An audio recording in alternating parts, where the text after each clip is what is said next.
ರಾಜ. ಅವನು ಯಾವತ್ತೆ ಜನಗಳನ್ನ ಹಿಂಸೆ ಕೊಡೋದು, ಹೊಡೆಯೋದು, ಮತ್ತೆ ಬೈಯೋದು ಎಲ್ಲ ಮಾಡ್ತಾ ಇದ್ನ.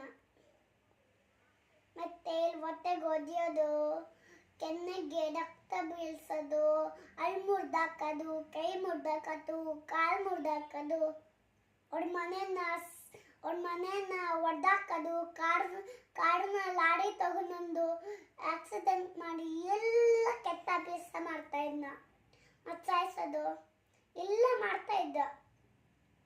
ಕೃಷ್ಣ, ವಿಷ್ಣು, ಶಿವ ಮತ್ತೆ ಗೌಡಿ ಕಾಳಿ ಥರ ಆಗುತ್ತಲ್ಲ, ಅವರಿಬ್ರು ಹೇಳ್ತಾ ಇದ್ರು ಏನು ಇವನಿಗೆ ಕೊಬ್ಬ ಜಾಸ್ತಿ ಅಂತ.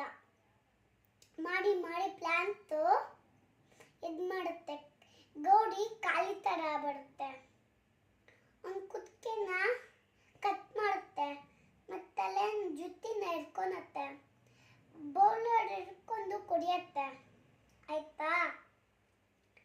ಕೃಷ್ಣ ವಿಷ್ಣುಗೆ ಚಕ್ರ ಇರತ್ತಲ್ಲ, ಅದನ್ನ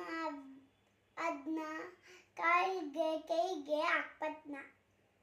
ಮತ್ತು ಕೃಷ್ಣ ಹೊಟ್ಟೆ ಗೊದ್ದಿದ್ನ. ವಿಷ್ಣು ಅಲ್ಲ ಶಿವ ಇಲ್ಲಿಗಂತ ತ್ರಿಶೂಲ ಹಾಕ್ಪತ್ನ ಕುತ್ತಿಗೆಗೆ. ಅದು ಬೋನು ಕಟ್ ಮಾಡ್ನ. ಮತ್ತೆ ಗೌರಿ ಇನ್ನೂ ಸಮಾಧಾನ ಆಗಿಲ್ಲ.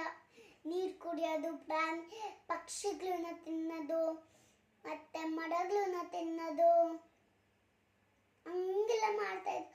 ಅಕ್ಷಿನ ಸಮಾಧಾನ ಮಾಡ್ಕೊ ಹೇಳ್ತಾ ಇತ್ತು. ಮಲ್ಕೊಂಡಿತ್ತು, ಮತ್ತೆ ಕಾಲಿತ್ತು. ಆದ್ಮೇಲೆ ಗೌರಿಗೆ ಆಡಮ್ಮಗೆ ಲಿರಾಕ್ಸೋದು.